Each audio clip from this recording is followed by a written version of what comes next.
পাল্টানো দরকার। চাই বিজেপি সরকার।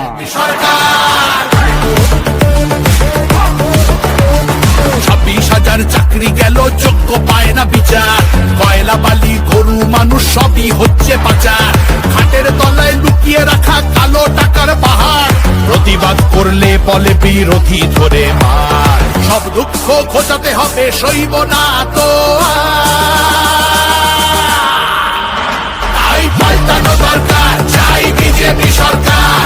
পাল্টানো দরকার, চাই বিজেপি সরকার। আর্যিকরের কান্না মাগো ভুলিনি মোরা কেহ। কালীগঞ্জে বোমায় পড়ল শিশু তামান্না দেহ। হাসখালিতে ধর্ষিতারও বদনাম করলেন তিনি। কসবার ওই ল কলেজের ধর্ষকদেরও চিনি। শাসকের ঘরের ছেলেও আর পাবে না